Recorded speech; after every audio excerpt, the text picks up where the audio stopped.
Rasa di dalam rasa. Yang di dalam rasa itulah yang merasa. Yang di dalam rasa itulah yang dikatakan perasaannya perasaan. Sedikit sekali orang yang mau mengetahui tentang rasa. Rasa itu sir. Yang di dalam sir itu rahasia Tuhan yang disematkan pada ruh, yang ditiupkannya pada jasad Adam. Rasalah yang mengetahui manis, asin, pahit, kesat, dan lain-lain. Bukan lidah yang merasakan manis, asin, pahit, atau kesat itu. Karena dihubungi oleh rasa sir itulah, maka jasad dapat merasa. Islam itu artinya selamat johir batin. Islam itu diturunkan untuk menyempurnakan akhlak manusia.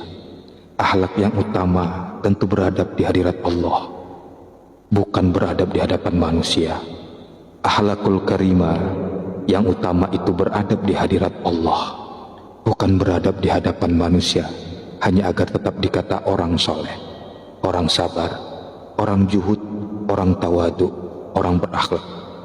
Maka dalam hubungannya dengan rasa, utamakanlah rasa ini terhubung terus dengan Allah, bukan dengan akhlak. Islam itu artinya selamat johir batin. Apa yang diketahui oleh rasa, kebenarannya jangan dibelokkan oleh mulut.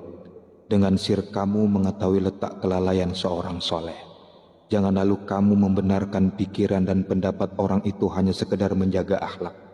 Itu namanya kamu beradab di hadapan manusia, tetapi tidak beradab di hadirat Allah.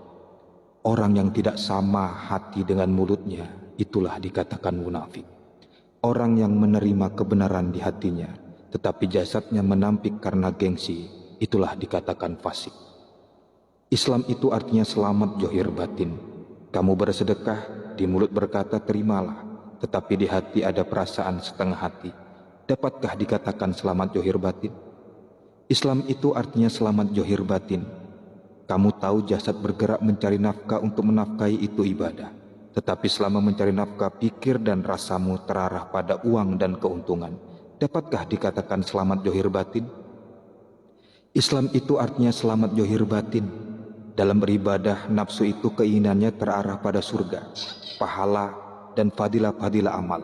Lupa dengan pemilik surga, lupa dengan pemberi pahala dan fadilah. Dapatkah dikatakan selamat johir batin? Islam itu artinya selamat johir batin.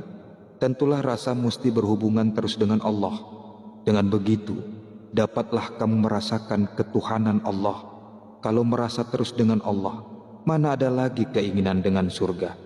Maka orang-orang tauhid dalam beribadah tidak ada dengan menginginkan surga, karena keinginan itu nafsu. Kalau manusia merasa terus dengan Allah, itulah dikatakan Allah dengan Allah. Oleh sebab itu, rasa mesti berhubungan terus dengan Allah, johir batin berhubungan terus dengan Allah. Selamatlah, maka Islam itu selamat. Sedikit orang yang mengetahui bahwa ruhlah yang mengetahui Tuhan.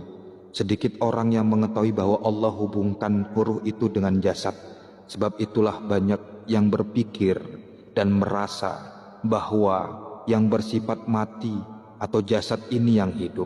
Lupa bahwa yang bersifat hidup atau ruh itulah yang hidup. Sadarlah hati pada Allah. Siapa yang mengatur berdiri, ruku dan sujudmu itu? Tentulah Allah. Kalau kita merasa ada kemampuan diri merasa di dalam rasa. Yang di dalam rasa itulah yang merasa. Yang di dalam rasa itulah yang dikatakan perasaannya perasaan. Sedikit sekali orang yang mau mengetahui tentang rasa.